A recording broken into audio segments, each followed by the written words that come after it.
चुडेश्वर सेवा समिति का महाअधिवेशन पहली बार आंजभोज क्षेत्र में हो रहा है। भरली में इस वक्त हम हैं और आप मेरे पीछे देख सकते हैं शिरगुल महाराज के भक्त खासी संख्या में यहाँ पर पहुँचे हैं और शिमला, सोलन, सिरमौर, उत्तराखंड, जौनसार, बाबर कई क्षेत्रों से शिरगुल महाराज के भक्त यहाँ पहुँचे हैं। महाअधिवेशन जो शिरगुल सेवा समिति का है, पूरा लेखा जोखा यहाँ पर क्या कुछ कार्यक्रम होगा वो भी आपको दिखाएंगे। हजारों की संख्या में वाहन यहाँ आप देख सकते हैं और खासी भीड़ नजर आ रही है। महाअधिवेशन में क्या कुछ होगा वो भी आपको दिखाएंगे। फिलहाल आप यहाँ से दूर से ये तस्वीरें देखिए। आयोजन के लिए आज भोज इकाई के जो पदाधिकारी हैं और इनकी जो पूरी टीम है, वॉलंटियर्स है,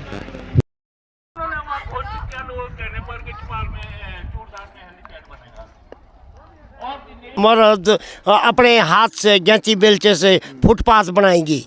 चुनाव के बाद आ जाए और वहाँ पर हम चाहते हैं कि जो श्रद्धालु है वो पैदल, हमारे को ना सरकार कांग्रेस की हो चाहे बीजेपी की हो, हमारे को ना एरोप्लेन चाहिए, ना हमारे को ना शॉपर चाहिए, ना हमारे को कोई गाड़ी चाहिए। गरीब आदमी हेलीकॉप्टर में नहीं जा पाएगा। अधिवेशन यहाँ पर इस क्षेत्र में जो इन्होंने ऑर्गेनाइज़ किया वो बहुत ही सफलता से ऑर्गेनाइज़ किया। समिति के कार्यकलापों पर चर्चा की गई। समिति के बहुत सारे जो फंक्शंस हैं हम कर रहे हैं उसके बारे में विचार विमर्श किया गया, लेखा जोखा दिया गया और अगले वर्ष के लिए रूपरेखा तैयार की गई।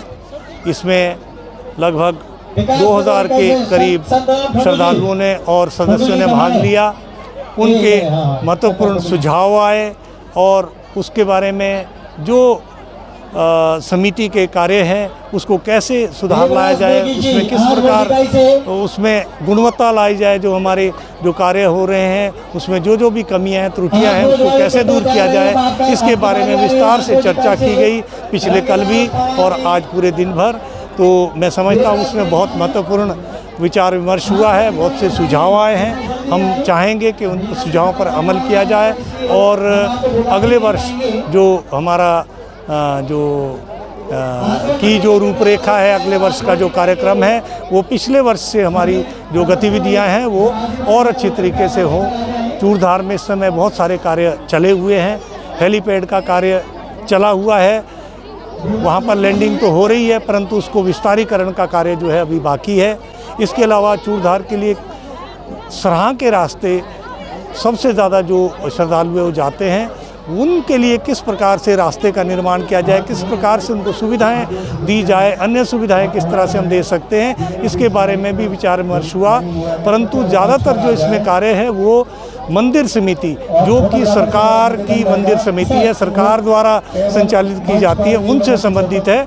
तो हमारा काम उनसे कोऑर्डिनेशन का है, उनसे हम कोऑर्डिनेशन करेंगे और जो लोग हैं उनको ज़्यादा से ज़्यादा सुविधाएं दी जा सके, वहाँ पर ज़्यादा से ज़्यादा लोगों को ठहराने का प्रबंध हो सके, अच्छे उनकी यात्रा हो सके और शिरगुल महाराज का जो है वो इस स्थली को साफ़ सुथरा कैसे रखा जा सके, वातावरण का कैसे ध्यान रखा जा सके, इसके बारे में पूरी अगले वर्ष के लिए जो है हम कोशिश करेंगे कि इसको और अच्छा हो। इसके अलावा जो अगले वर्ष का जो अधिवेशन है वो हमारी सोलन इकाई ने करने का निर्णय लिया है और सोलन में वो होना है।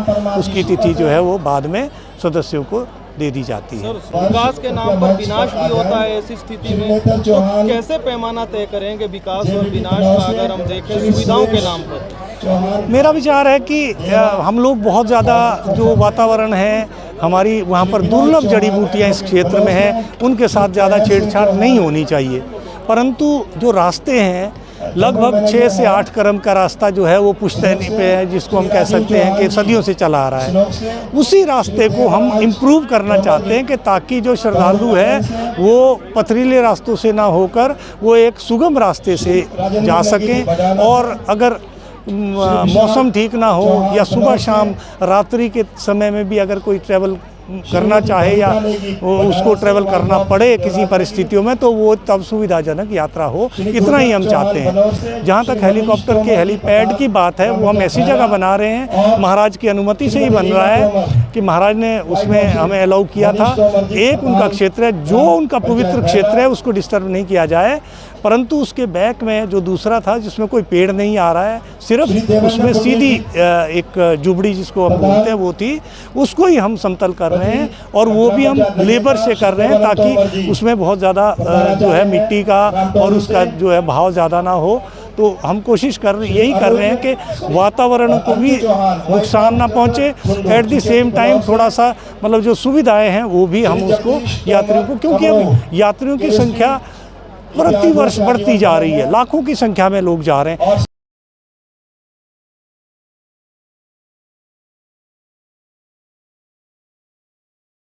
मेरा नाम दौलत राम नंबरदार है।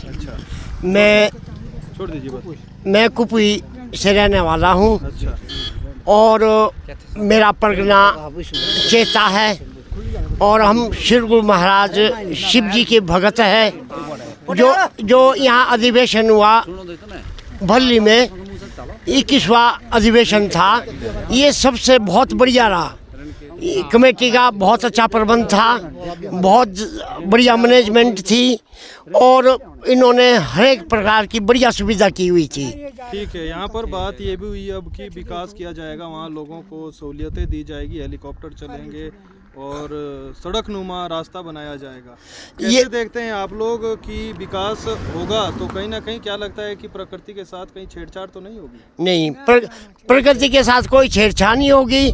ऑन फुट बनाया जाएगा जिसमें योगदान हर एक छोटे से लेकर बड़े तक रहेगा। बच्चा, नौजवान, औरत, मर्द अपने हाथ से गैंती बेलचे से फुटपाथ बनाएंगी, जिसमें सरकार से हम कोई ऐड नहीं लेंगे। हम अपने श्रमदान से, सहयोग से इस रास्ता को बनाना चाहते हैं। इसके हम खिलाफ है। हम चाहते हैं कि जो श्रद्धालु है वो पैदल सराहा से, कुपुई से, तरहा से नंगे पांव शिव जी की उसमें जाए, दर्शन करने जाए और पैदल जाए। और हम रास्ता फुटपाथ अपनी मेहनत से बनाएंगे, हम खुद काम करेंगे।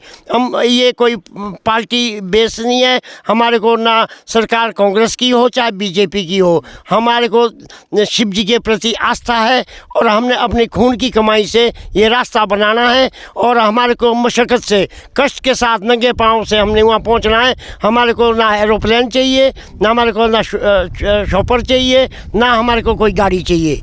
हमारी प्राणी आस्था है कि हम यात्रा में भगवान के दर्शन के लिए नंगे पांव जाए और हमारे को शरीर कष्ट जितना ज़्यादा हो उसमें हम ये चाहते कि भाई हमारा वो बुज़ुर्गों का कहना है कि पैदल जितनी ज़्यादा शरीर को कष्ट हो उतनी ज़्यादा से ज़्यादा होनी चाहिए। ठीक है, आप बताइए सर, क्या नाम है आपका? प्रताप, मैं नौरा बोरा यूनिटी से हूँ। अच्छा, चेता परगना से हूँ।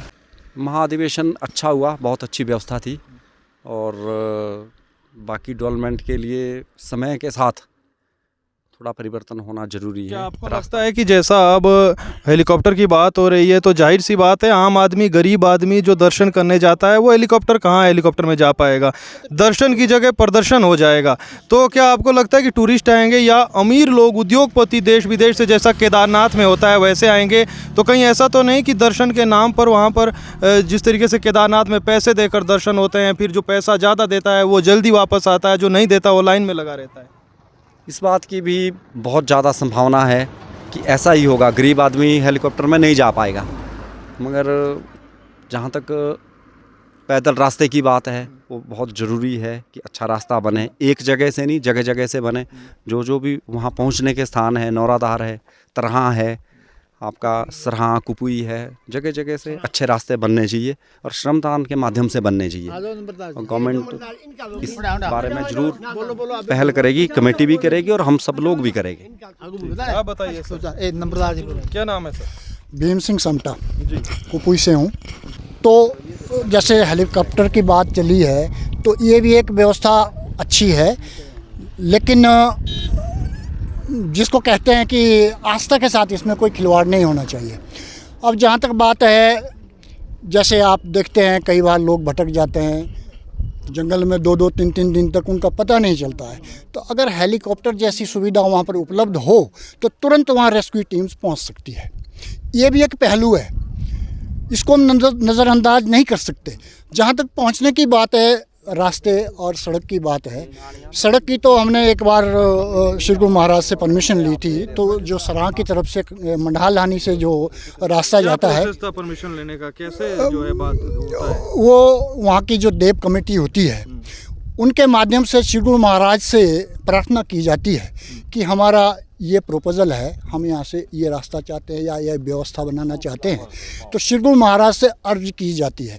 उसमें कोई भी व्यक्ति अपनी मर्जी से या अपनी ठेकेदारी के माध्यम से उसको जो है ना सिरे नहीं चढ़ा, जब तक श्री गुरु महाराज का उसमें परमिशन नहीं मिलती है। फिर जहाँ तक सड़क की बात, मंडासे और खड़ाज के बीच में है, श्री गुरु महाराज ने पंचों के निवेदन पर उन्होंने परमिशन दी थी कि खड़ाज तक आप जो है बना सकते हैं, वहाँ से ऊपर मैं नहीं मानूंगा। अच्छा, बीच में अगर लेटेस्ट कोई बात हुई होगी तो मुझे उसका पता नहीं है, लेकिन 18-19 में जब हमने परमिशन ली थी, 18-19 में जब हमने परमिशन ली थी तो उस समय श्री गुरु महाराज ने खड़ाज तक की हमें परमिशन दी थी। ये बिल्कुल सही कह रहे हैं आप, आपका बहुत बहुत धन्यवाद।